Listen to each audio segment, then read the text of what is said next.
بسم اللہ الرحمن الرحیم۔ السلام علیکم، اور شجیع اللہ فراست آپ دیکھ رہے ہیں نیشنل اور انٹرنیشنل نیوز پر مشتمل 4 ٹی وی کا خصوصی خبرنامہ دنیا بھر سے، یعنی خبریں آپ کی نظر سے۔ سب سے پہلے ہیڈ لائنز۔ نارتھ کوریا نے دنیا کے سب سے طاقتور انٹر کانٹیننٹل میزائل کا کیا تجربہ، امریکہ اور اتحادیوں کو دی نیوکلیئر حملے کی دھمکی۔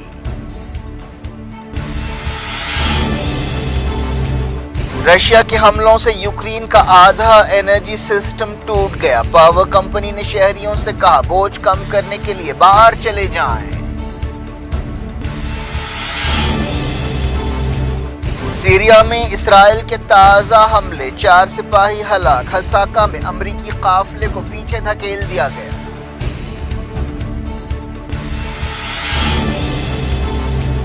فٹ بال ورلڈ کپ سے پہلے فیفا صدر مغربی ملکوں پر برس پڑے، کہا 3000 سال کے جرم کے لیے 3000 سال معافی مانگیں۔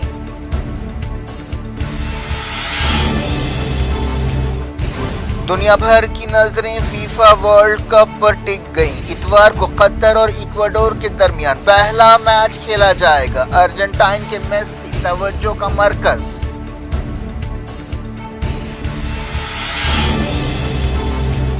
محمد بن سلمان کو دی گئی چھوٹ، 2014 میں نریندر مودی کو بھی دی گئی تھی، تنقیدوں کے بیچ اسٹیٹ ڈپارٹمنٹ کا بیان۔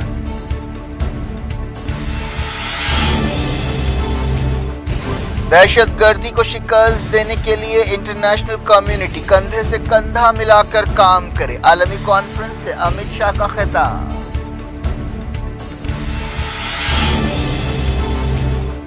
تہاڑ جیل میں ستیندر جین کے مساج کا ویڈیو منظر عام پر، بی جے پی اور آپ میں تکرار۔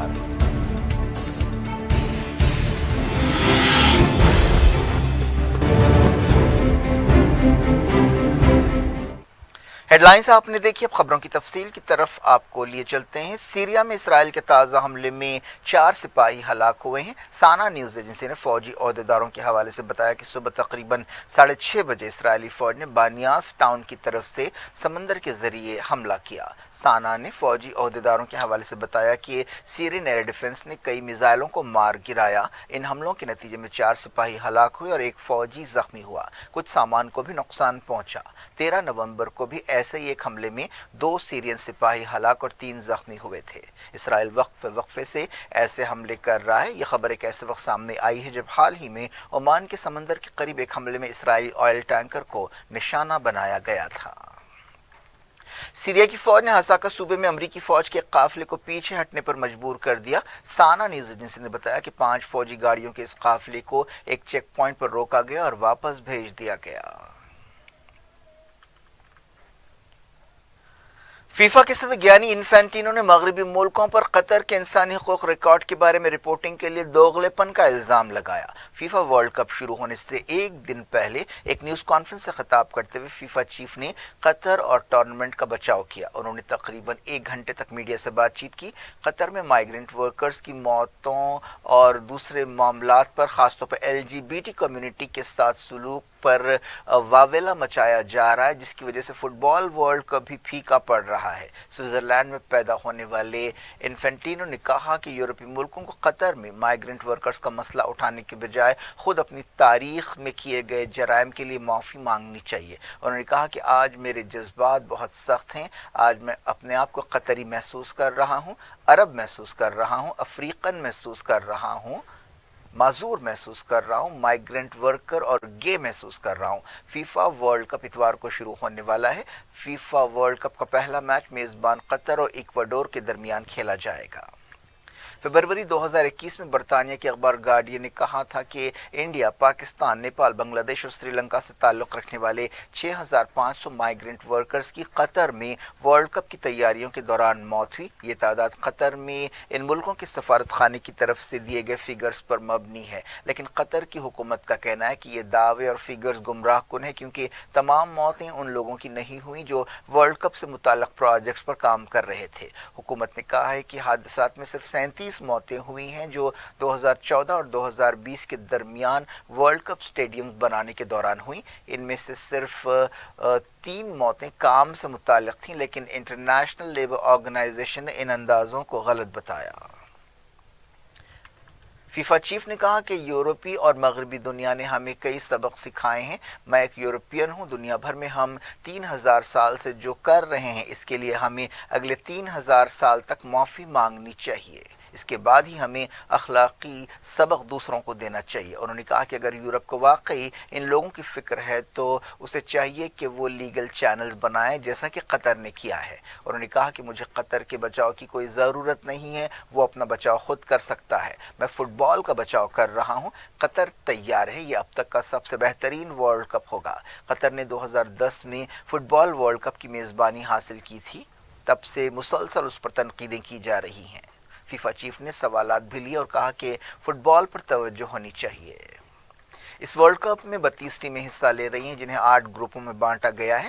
تمام ٹیمیں قطر پہنچ چکی ہیں۔ دنیا بھر سے فینز بھی قطر پہنچ رہے ہیں۔ ٹیمیں الگ الگ سٹیڈیمز میں پریکٹس کر رہی ہیں۔ پورے قطر میں جوش و خروش کا ماحول ہے۔ فیفا چیف نے ورلڈ کپ 2022 کو تجارتی اعتبار سے بہت کامیاب قرار دیا ہے۔ ارجنٹائن کے star footballer Lionel Messi توجہ کا مرکز بنے ہوئے ہیں۔ برازیل کے پریزیڈنٹ الیکٹ لوئس اناشیو لولا ڈا سلوا نے کہا کہ اب وقت آ گیا ہے کہ برازیل ایک بار پھر ورلڈ کپ جیتے۔ انہوں نے اپنی ٹیم کا حوصلہ بڑھاتے ہوئے کہا کہ برازیل کے ورلڈ کپ جیتنے کے امکانات بہت زیادہ ہیں۔ پرتگال کے ہیڈ کوچ نے بھی کہا کہ انہیں اپنی ٹیم سے امیدیں ہیں۔ فٹ بال ورلڈ کپ کے لیے اسرائیل سے قطر تک ڈائریکٹ فلائٹس کی اجازت دی گئی ہے۔ پچھلے دنوں اس سلسلے میں ایک سمجھوتا ہوا تھا۔ تمام دنیا کی نظریں ورلڈ کپ فٹ بال پر لگی ہوئی ہیں۔ فیفا نے اعلان کیا ہے کہ اسٹیڈیمز میں شراب نہیں دی جائے گی۔ ایران کے سپریم لیڈر سید علی خامنائی نے کہا کہ گھمنڈی طاقتیں ایران کی سائنس اور ٹیکنالوجی سے بوکھلا گئی ہیں۔ انہوں نے اصفہان کے ایک ڈیلیگیشن سے خطاب کرتے ہوئے یہ بات کہی۔ انہوں نے اصفہان کو سائنس، جہاد اور علم و فن کا شہر قرار دیا۔ ایران عراق جنگ کے دوران 1982 میں 372 شہیدوں کی برسی کے موقع پر یوم اصفہان منایا جاتا ہے۔ برطانیہ کے وزیر خارجہ نے کہا کہ ایران مڈل ایسٹ سے لے کر یوکرین تک خون بہا رہا ہے۔ جیمز کلیورلی نے کہا کہ ایران کے ہتھیاروں سے پوری دنیا میں خطرہ پیدا ہو گیا ہے۔ انہوں نے کہا کہ برطانیہ ایرانی خطرے سے نمٹنے کے لیے اپنے دوستوں کے ساتھ مل کر کام کرے گا۔ رشیا نے یوکرین جنگ کے دوران ایرانی سوسائڈ ڈرونز کا بہت زیادہ استعمال کرتے ہوئے یوکرین کے انرجی انفراسٹرکچر کو ٹھپ کر دیا ہے۔ اس سے موسم سرما میں یوکرین کے لیے مشکلیں بڑھ جائیں گی۔ حماس لیڈر خالد مشعل نے غزہ میں آگ لگنے کے سانحے پر افسوس کا اظہار کیا ہے اور اس کے لیے اسرائیل کو ذمہ دار ٹھہرایا ہے۔ اس حادثے میں 21 لوگ مارے گئے۔ خالد مشعل نے کہا کہ اسرائیل کی ناکہ بندی نے غزہ کو بری طرح متاثر کیا ہے۔ غزہ کے عوام کو مزاحمت پسندی اور آزادی کی لڑائی کی وجہ سے سزا دی جا رہی ہے۔ ایک دن پہلے خبر آئی تھی کہ آگ لگنے کے بعد اسرائیل کی ناکہ بندی کی وجہ سے وقت پر فائر بریگیڈ نہیں پہنچ سکا، جس کی وجہ سے ہلاکتیں ہوئیں۔ دیکھو، نارتھ کوریا نے امریکی جارحیت کا پوری طاقت سے نیوکلیئر جواب دینے کی دھمکی دی ہے۔ نارتھ کوریا کے لیڈر کم جونگ ان نے جمعے کو انٹر کانٹیننٹل بیلسٹک میزائل کے تجربے کے بعد امریکی دھمکیوں کا جواب دیتے ہوئے یہ وارننگ دی۔ نارتھ کوریا کی سرگرمیوں پر غور کرنے کے لیے یو این سیکیورٹی کونسل کی ایک میٹنگ بلائی گئی ہے۔ جاپان، ساؤتھ کوریا اور امریکہ کی درخواست پر یہ میٹنگ پیر کو ہوگی، جس میں نارتھ کوریا کے نئے میزائل تجربے کے بارے میں غور کیا جائے گا۔ جمعے کو نارتھ کوریا نے انٹر کانٹیننٹل بیلسٹک میزائل کا تجربہ کیا جو 15,000 کلومیٹر کی دوری تک نشانہ لگا سکتا ہے۔ کم جونگ ان نے کہا کہ اگر دشمن دھمکیاں دیتا رہا تو ہماری پارٹی اور حکومت نیوکلیئر ہتھیاروں سے جواب دیں گے اور کھلی جنگ لڑیں گے۔ سرکاری نیوز ایجنسی نے بتایا کہ اس میزائل نے اپنے ٹارگٹس حاصل کیے ہیں۔ انہوں نے اسے دنیا کا سب سے طاقتور ہتھیار قرار دیا۔ نارتھ کوریا مسلسل میزائل تجربے کر رہا ہے۔ ان تجربوں کے جواب میں ساؤتھ کوریا، امریکہ اور جاپان جنگی مشقیں کر رہے ہیں۔ جاپان کے وزیر اعظم فومیو کیشیڈا نے کہا کہ ان کے ملک نے نارتھ کوریا سے احتجاج کیا ہے۔ امریکی صدر جو بائیڈن نے کہا کہ اگر چائنا کے صدر زی جن پنگ نارتھ کوریا پر لگام نہیں کستے ہیں تو نارتھ کوریا کو امریکہ جواب دے گا۔